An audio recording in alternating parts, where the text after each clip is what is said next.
টপামূৰত চুলি গজাবলৈ ৫ শতাধিক লোকে ভিৰ কৰিলে মৰিগাঁৱত।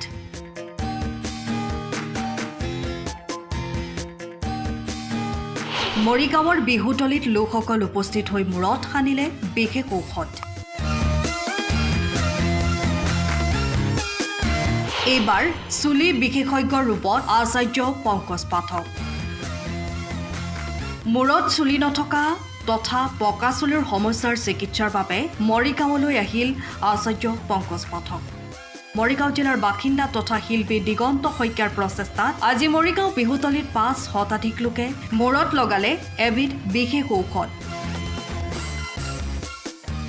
চুলি নথকা লোক, বিভিন্ন চুলিৰ সমস্যা ভুগি থকা লোকসকলে আজি মৰিগাঁও বিহুতলীত উপস্থিত হৈ বিশেষ ঔষধ লগায়। পুৱা ৮ বজাৰ পৰা আৰম্ভ হোৱা এই কাৰ্যসূচীত ৫ শতাধিক লোকে অংশগ্ৰহণ কৰা পৰিলক্ষিত হয়। লগতে দিগন্ত শইকীয়াই কয় যে এই ঔষধ লগাই বহু লোকে ভাল ফলাফল লাভ কৰিবলৈ সক্ষম হৈছে। লগতে এই ঔষধ লগোৱা কাৰ্যসূচীটোত প্ৰায় ৫ শতাধিক লোক উপস্থিত হৈছে বুলি জানিবলৈ দিয়ে। হয়, আমি আচলতে বহুদিন ফেচবুকত দেখি আছিলোঁ আমাৰ আচাৰ্য পংকজ পাঠকদেৱৰ এটা বিশেষ মেডিচিনে, যিটো মেডিচিনে আমাৰ চুলি নথকা মানুহ বা চুলি কমি যোৱা মানুহবিলাকৰ পুনৰ চুলি গজাৰ এটা তেওঁ প্ৰচেছ হাতত লৈছিল। আৰু সেইটো দেখি পেলাই আমি মৰিগাঁৱলৈ তেখেতক আমন্ত্ৰণ জনাই আনিছোঁ। মৰিগাঁৱৰ বাসীয়েও যাতে একদম সহজ পদ্ধতিৰে তেখেতৰ পৰা চিকিৎসাটো ল'ব পাৰে। আজি আমাৰ প্ৰথম শিবিৰ হৈ আছে। ইয়াতে এতিয়া প্ৰায় ৬০০-৭০০ মানুহ ইতিমধ্যে ঔষধ লগাই পেলাই তেওঁলোক ওলাই গৈছে। আমি কামখিনি সম্পূৰ্ণ এতিয়া চলাই আছোঁ আৰু আশা কৰিছোঁ আমাৰ মৰিগাঁৱৰ যিখিনি মানুহ আছিলে চুলিৰ সমস্যাত ভুগি থকা সকলো মানুহ যেন উপকৃত হয় ইয়াৰ দ্বাৰা। আৰু বাকী পৰৱৰ্তী পৰ্যায়ত আমি 15 দিনৰ মূৰে মূৰে ইয়াতে আমি এইটো শিবিৰৰ আয়োজন কৰিম, কাৰণ ৫ বাৰ ঔষধটো লগাব লাগিব। ৫ বাৰেই তেওঁলোকক সেইখিনি সুবিধা আমি কৰাই দিম বুলি পেলাই আমি দৃঢ় প্ৰতিজ্ঞ। আৰু বাকী আশা কৰিছোঁ সকলোৱে সুফল পাওক, চুলিৰ সমস্যা মৰিগাঁৱৰ পৰা সম্পূৰ্ণ নোহোৱা হওক। আৰু তাৰ প্ৰচেষ্টাৰে মই এই কামটো পদক্ষেপটো হাতত লৈছিলোঁ দেই। 8 বজাৰ পৰা ষ্টাৰ্ট কৰিছোঁ আমি। হয়, ৬০০-৭০০ মানুহ ওলাই গৈছে আৰু এতিয়াওতো মানুহ আছে। আৰু আমি 1 বজালৈকে মানুহ ল'ম, ইতিমধ্যে 1 বাজিব হৈছে আৰু তাৰপিছত আমি বন্ধ কৰিম। সম্পূৰ্ণ বিনামূলীয়া ঔষধখিনি খেলি আমি এৰেঞ্জমেণ্টৰ খৰচ, আমাৰ হলৰ খৰচ, লাইটৰ বিল, ধৰক চকী টেবুল টেণ্টৰ খৰচ, এনেকুৱা ধৰণৰ কিবা এটা একদম মিনিমাম আমি এটা পইচা মাননি এটা ধাৰ্য কৰিছোঁ। সেইটো কেৱল আমাৰ এৰেঞ্জমেণ্টৰ কাৰণে দেই। বাকী আচাৰ্যৰ ফালৰ পৰা সম্পূৰ্ণ বিনামূলীয়াভাৱে এই চিকিৎসাটো আমি কৰাই আছোঁ। এই ঔষধ ৫ বাৰ লগাবৰ বাবে তেওঁলোকে এক শিবিৰৰ আয়োজন কৰিব আৰু তাত লোকসকলে পুনৰবাৰ ঔষধ লগাবলৈ সুযোগ লাভ কৰিব বুলি জানিবলৈ দিয়ে। আমি যিখিনি ভাবিছিলোঁ তাত কৰি 3 গুণমান মানুহ হ'ল আৰু কোনোবাই কাৰোবাক কৈছে, কোনোবাই ইজনে সিজনক কৈ বেছি কৰি লৈ আহিছে। আগতে যিবিলাকে ৰঙিয়াত গৈ লগাইছিল তেওঁলোকে আৰু 10জন-15জন কৰি ইয়াতে লৈ আহিছে, ৰিজাল্ট পাইছে। তো এতিয়াতো প্ৰায় 1টা বাজে শেষ কৰি দিলোঁ আৰু আমি। কেইটাৰ পৰা? বজাৰ পৰা 8টা বজাৰ পৰা কণ্টিনিউ পানী এগিলাচ খাবও টাইম পোৱা নাই। পেচাব লাগি আছে, যাব পৰা নাই।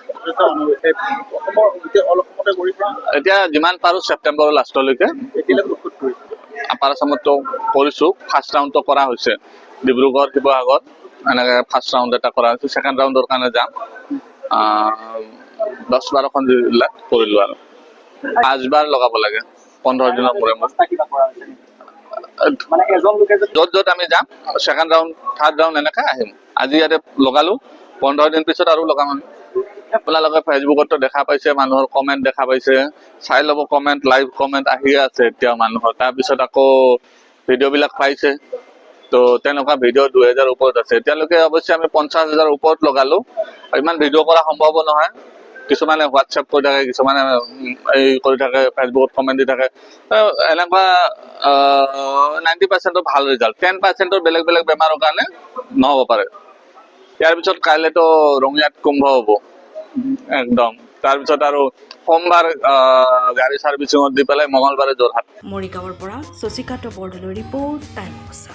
আপুনি ঘৰখনত জাপানী চৌকাত দৰ্জা, খিৰিকী, গ্ৰিল, গেট আদি লগাব বিচাৰে নেকি, যিবোৰ দীৰ্ঘদিন অটুট থাকিব? তেন্তে পলম নকৰিব, আমাৰ বিপণীলৈ আহক। যোৰহাটৰ একমাত্ৰ আমাৰ বিপণীত এনে উন্নত সামগ্ৰী উপলব্ধ। এই মেচিনটোৱে বেণ্ড কৰা হয়, দৰ্জা, চৌকাত আৰু উইণ্ডো বনোৱা হয়। বাকী আমাৰ গেনব্লাইজৰ হয় এইবিলাক। আমাৰ ঠিকনা শ্ৰীৰাম এলুমিনিয়াম চেণ্টাৰ, DCB তিনিআলি, তৰাজান, যোৰহাট 785006। যোগাযোগৰ নম্বৰ 8638967754 অথবা 9401552548। পাল্লা বনোৱা আছে, এইটো গেলভেনাইজৰ হয়, এইটো প্ৰেছ ষ্টীল বুলি কয়। গেলভেনাইজৰ উইণ্ড' হয়। ইয়াত ষ্টীলৰ এইবিলাক গ্ৰিল দিয়া আছে, এক্সট্ৰাকে গ্ৰিল প্ৰয়োজন নাই, গ্ৰিল চব লাগি গৈছে। আৰু এইফালে মস্কিটো নেটো দিব পাৰে, এইটো মস্কিটো নেট, এইফালে বেক চাইডে মস্কিটো নেটৰ পাল্লা আছে। পকাত নি পিনে ঘৰটো আৰম্ভ কৰোঁতে লৈ যাবলগীয়া হয়, তেতিয়া পকাত দি দিলে মানে ইয়াত ঢেলাই সোমাই যাব, মছলা সোমাই যাব, বালি মছলাটো ভৰাই দিলে মানে মজবুত হৈ যাব ইয়াৰ। সময়ৰ খবৰ সময়ত পাবলৈ ফ'ল' কৰক টাইম অফ আছাম।